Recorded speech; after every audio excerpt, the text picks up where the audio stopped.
Olha, nós já falamos desse assunto aqui, mas vamos trazer agora com mais detalhes. O cargo de prefeito não motivou a disputa eleitoral em 4 municípios do Piauí. No estado, 4 cidades terão candidato único e os novos prefeitos podem ser eleitos com o mínimo de votos. O levantamento feito encontrou apenas um candidato concorrendo ao pleito de 2020. Shelda Magalhães nos traz essas informações. Acompanhe. Imagine uma cidade do interior onde não há rivalidade política nas eleições, porque só um candidato disputa a prefeitura. Esse fenômeno inusitado acontece esse ano nos municípios de Santo Inácio do Piauí, Caridade do Piauí, Jurema e Simões.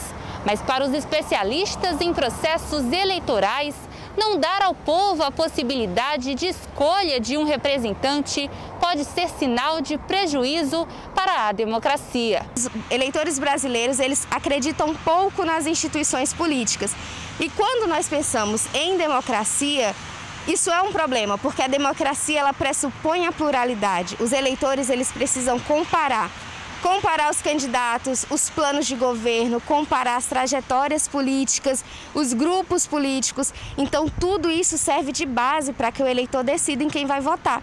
Então, se há só um candidato e ele precisa do próprio voto apenas para se eleger, esse processo ele acaba sendo interrompido, na realidade, né? Ele não transcorre em toda a sua complexidade, porque o processo eleitoral ele é muito complexo. Para serem eleitos no dia 15 de novembro, os candidatos precisam de apenas um voto, que pode ser o deles. Do ponto de vista legal, não há impedimento. Olha, do ponto de vista jurídico, não há a necessidade de se ter mais de uma candidatura, né? Se os partidos políticos que existem naquele determinado local, todos eles não apresentaram o candidato a prefeito, só um apresentou candidatura a prefeito, isso não há impedimento legal, né? E o que acontece do ponto de vista estritamente legal? Esse candidato ele vai ter que ter uma votação válida. Ele só não vai ser eleito se não tiver nenhum voto válido, o que é extremamente improvável, porque esse voto válido pode ser o voto dele mesmo. Mas precisa o candidato entender que tem que fazer campanha, tem que buscar a legitimidade do seu mandato através do voto.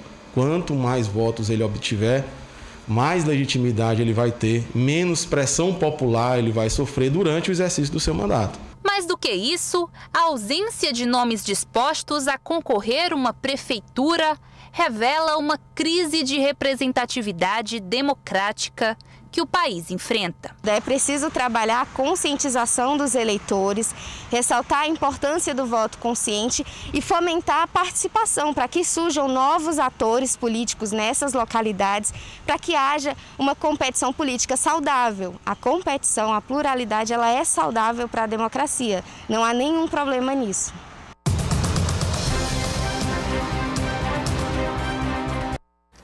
Como já tratamos desse assunto aqui, eu vou resumir a pergunta aos amigos aqui da bancada Piauí. Essas prefeituras não são atrativas? Ou não tem quem tenha coragem de assumir? Porque das 4 apresentadas aí pela Shelda, Simões não é uma cidade tão pequena, é uma cidade de porte médio, uma cidade... Isso aí, João Neto, passa por acordos políticos. Veja o caso de Jurema. O prefeito atual derrotou a candidata que agora é a candidata dele, candidata única. E aí... Ele não pode se reeleger. Né? Os grupos políticos se unem, né, Pedro? Se unem. Ele pode sim, Douglas, ser candidato. Mais pelo acordo. Mais pelo acordo político, e como não tem almoço de graça, alguém da família dele é o vice dela. João, e ele foi honesto, porque tem alguns casos que quando não se assina esse tipo de acordo em papel, né, então... Eu vou lhe entrevistar aqui só para vocês três. Como é o nome da professora cientista política que estava aí? Beatriz Ribas. A professora Beatriz Ribas resumiu perfeitamente na sua primeira fala. Ela disse, olha, é ruim para a democracia. É claro que é exatamente isso que o Pedro está dizendo. Ora, é um acordo das elites para que não haja uma disputa. Ou seja, não tem um contraditório na cidade. Sim. É muito ruim, não é, Pedro? Eu falei aqui ontem, a morte do Emílio Reis lá em São Julião. Por causa disso. Houve um acordo político, um candidato único a prefeito, com 9 vereadores. Sim. Não tinha mais de 9. E ele se apresentou. E aí, na eleição seguinte, ele se apresentou, porque o vice-prefeito queria ser candidato único. Disse, não, peraí, rapaz. Isso aqui está passando de mel a lá, eu sou candidato. Daí nasceu aquela questão toda. Agora, o João falou em cumprimento, Tem um detalhe nessa história também. Às vezes o prefeito que tem direito à reeleição cumpre para apoiar quem foi indicado, porque ele enxerga o seguinte, ó, se eu brigar também eu não tenho condições de ganhar. Uhum.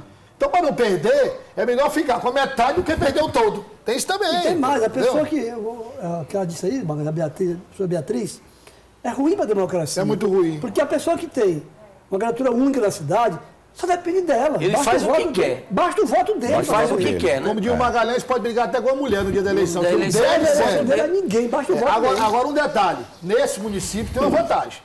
Se a democracia pede, a saúde ganha, porque não tem espalhamento de Covid, porque não tem carreata, não tem comício. Exatamente. Vamos até observar os números da Covid nessas cidades, onde não está havendo. Douglas, amanhã tu podia dar uma... Vou dar uma olhada amanhã. Já estamos dando a pauta aí para os outros órgãos, né? Exatamente.